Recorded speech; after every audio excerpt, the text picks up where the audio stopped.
Welcome to the Ginger Wizard Productions Podcasting Masterclass, Episode 5.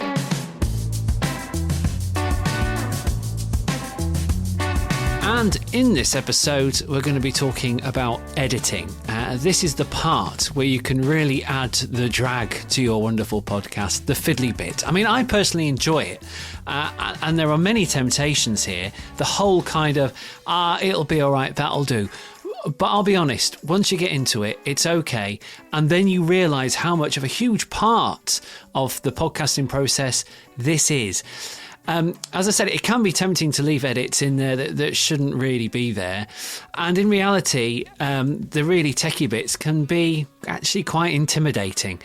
Mystical things like EQ and compression. They can all seem very unnecessary to you at this point. After all, the subject matter of your show is great and you spent hours researching the exact right guest.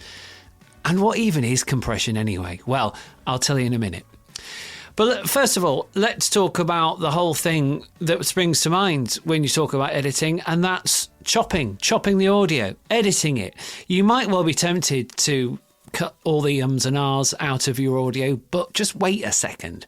I see loads of people on social media that use automated systems that will go through and chop out all the ums and ahs. They say, oh, look, I had 200 ums and ahs in here. But just think for a minute. It is a completely natural part of human speech.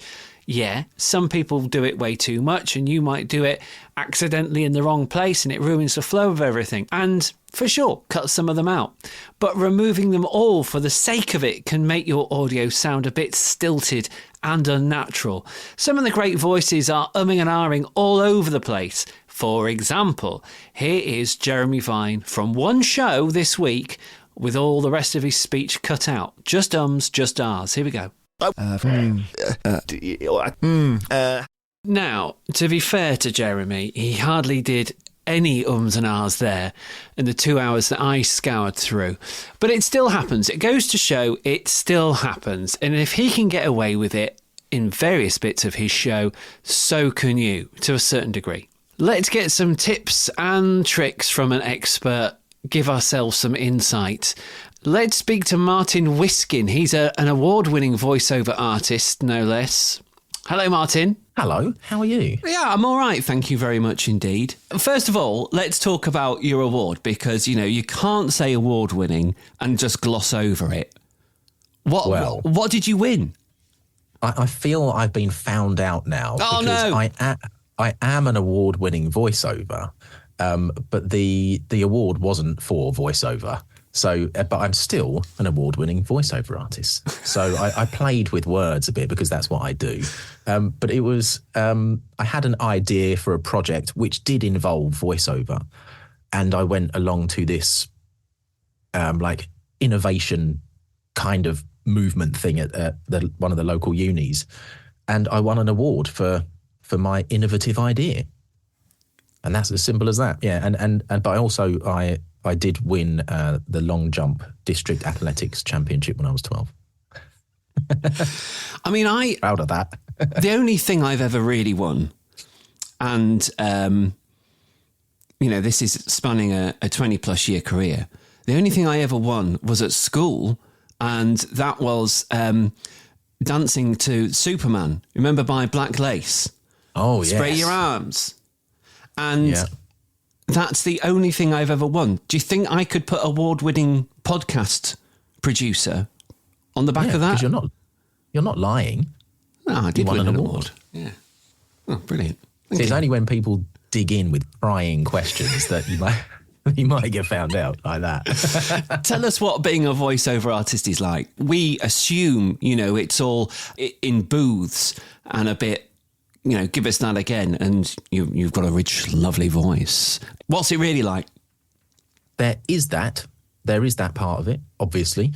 And that side of it is fun. You know, you can have lots and lots of different things coming in every week, and you never know what's coming next. And that's one of the things that I love about it. It's so different to my previous, you know, I've up until I did voiceover, I was always employed, and every day really was the same, you know, in those jobs that I was doing. But yeah, voiceover is exciting. But it's also running a business. So there is the time, of course, when you're not in the box, trying to find work to get back in the box, and meeting people, sending emails, making phone calls, writing blogs for your website, all that sort of stuff. It's a business like any other. So that's where, I think it can be seen as, well, it is a ridiculous profession. Let's face it, you get to make stupid noises and voices quite regularly and get paid for it. But there's more to it than that, as with everything. What's your favourite line that's ever left your lips? From one day to the next, there's very little that I remember from the scripts that I've done, because I don't need to remember the words. They're there in front of me. There are a few things that have stood out, and it might not necessarily be my favourite line, but it's one that I always mention because it's so stupid. It was quite early on when I first started, and it made me think, wow, I have definitely made the right choice of career with this. And a video guy got in touch with me and he said, I did some filming at a bodybuilding competition, and, with the men in their pants, covered in oil, flexing their muscles on stage.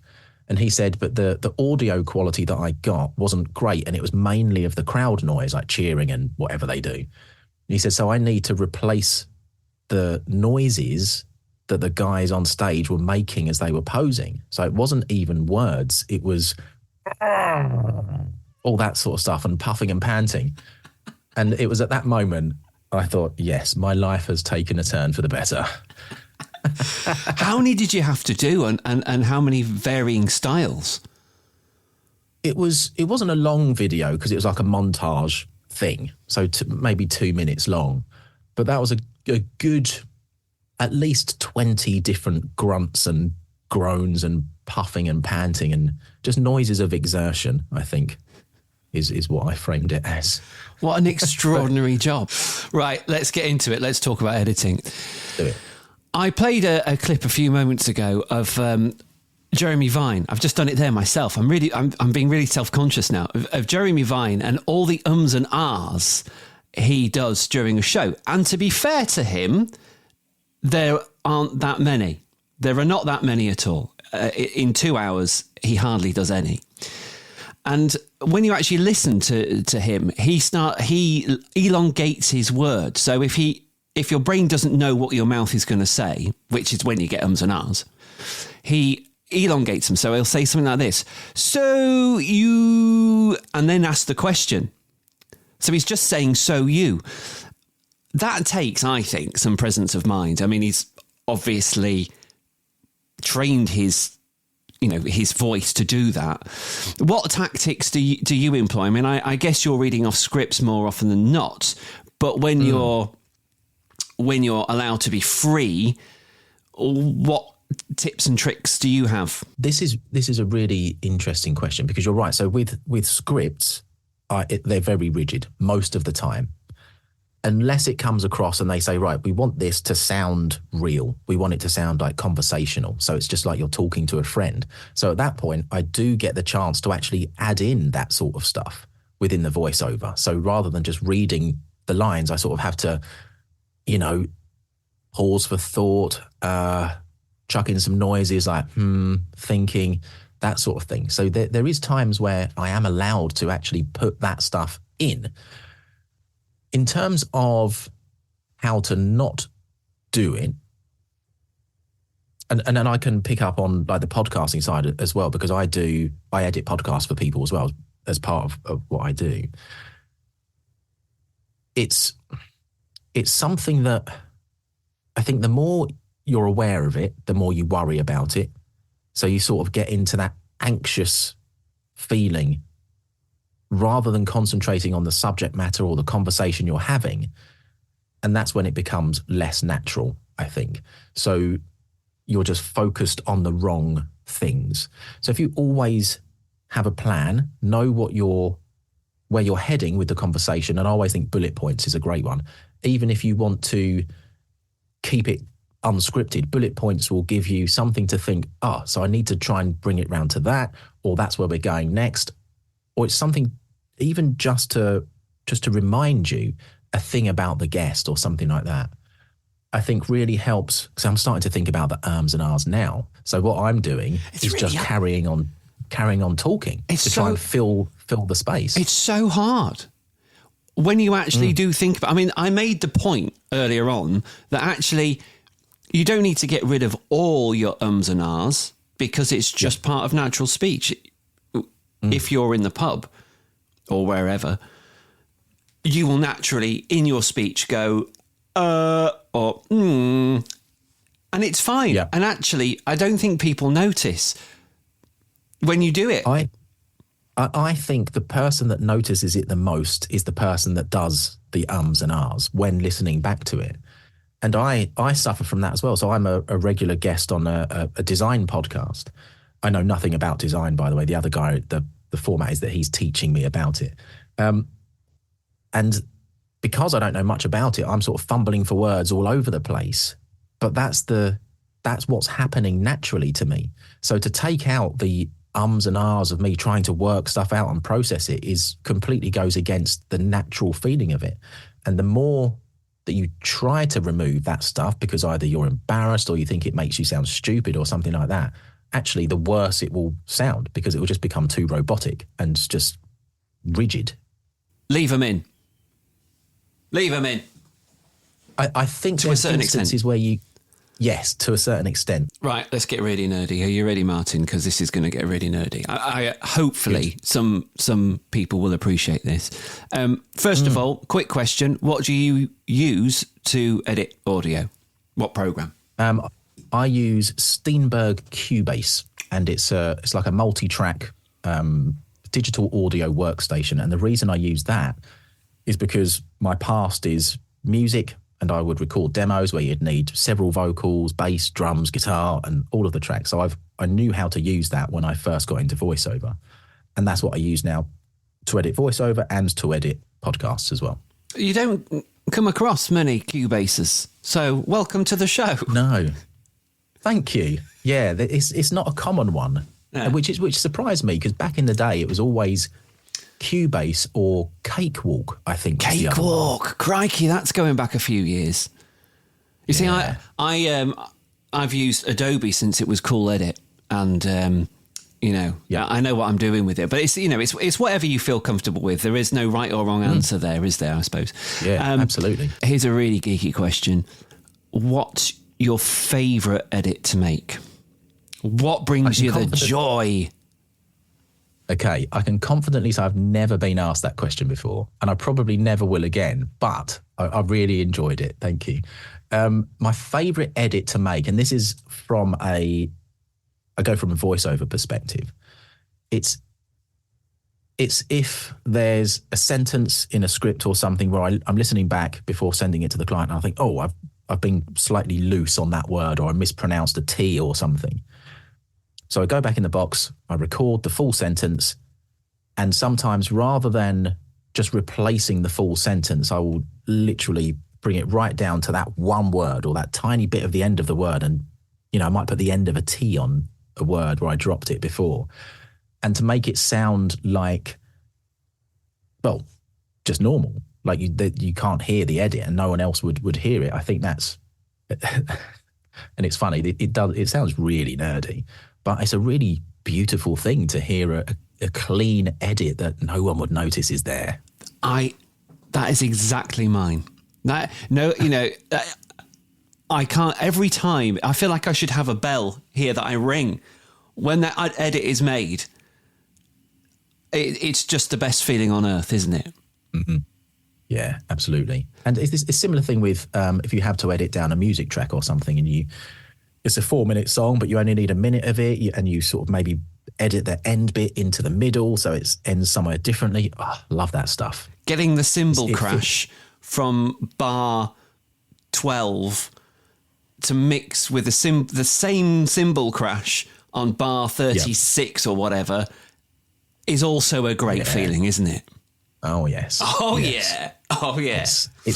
It's funny. It's one of the things I really, really enjoy the editing process, because it's seeing the piece to its final state. So I get the words sent in or the podcast sent in, and then doing the edit is like the real creative part for me.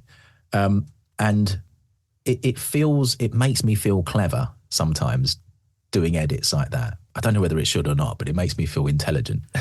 It's something a random person in Tesco that you meet probably can't do.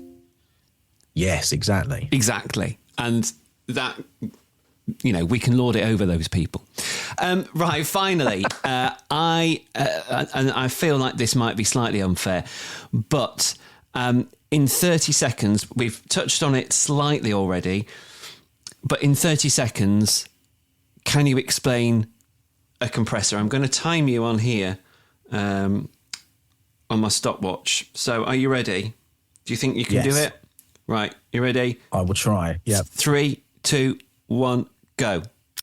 A compressor is a piece of something that goes into your audio software base. It's probably already in there, and it's used to tame the peaks of an audio signal. So if you've got a piece of narration, for example, where someone's shouting and then they're whispering, the idea is to bring the differences between those two volumes of shouting and whispering closer together. Can't tell you the names of all the knobs and dials and things, but yeah, compressor literally compresses. Oh, look at that. Talking to time as well, Martin. You truly are award-winning. Martin, it's been lovely talking to you. Thank you for coming on the show. And if people want to get hold of you to do a bit of voiceover work, maybe just have a chat. You like talking for a living and doing it in your spare time, I guess. How do people get hold of you? They can just search for my name. It's Martin Whiskin, Whiskin, and I think I'm the only one in the world. I should come up with it. I think so. Really? I think so. It's not a very common surname. When I was growing up, there was maybe, because there used to be a website where you could find out how many of the same surname there were in the country. Yeah. And there was like 150 people with Whiskin for a surname. Yeah. It means wise man. I don't know whether that's true or not. But certainly in the field of editing, Martin, you are truly a wise man. Thank you. Thank you so much for coming on and talking to us. And ladies and gentlemen, the world's only Martin Whiskin. Thank you. It's been a pleasure.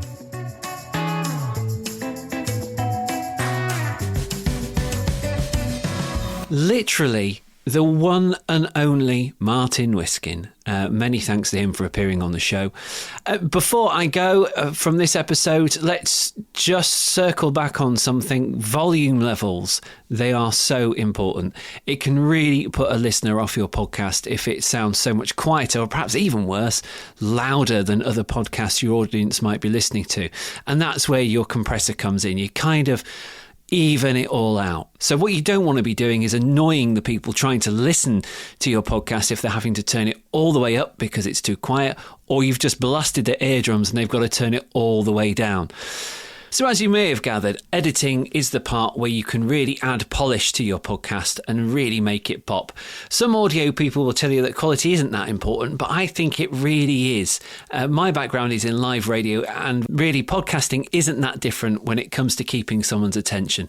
We'd always avoid getting someone on the phone because they can be hard to hear if the listener is in their car or something else is going on around them. The danger is, obviously, that they stop listening, find something else to listen to, and then you've maybe lost them forever. Oh, and before I go on today's episode, let's talk about length. Now, obviously, you can dictate some of this when you're in the recording phase, but in the editing phase, or post-production, as it's technically known, you can hone your podcast to the exact length you like, so therefore editing out bits where you think, oh, actually, that's quite boring. There are no rules, really, to length, but it's worth remembering that a lot of people who listen to podcasts listen to them while they're commuting. The average commute time is about 27 minutes, which is why a lot of podcasts are about that length, half an hour, 20-ish something minutes. The key is, the longer your audio, the more interesting it needs to be. Well, that's it for this episode. If you're stuck or would just rather someone else had the pain of doing it for you, get in contact, nick@gingerwizard.co.uk. In the next episode, it's the last one. Never mind that. I'm sure there's a feeling of relief. We'll be talking about promotion and what you need to do to get your podcast out there. See you then.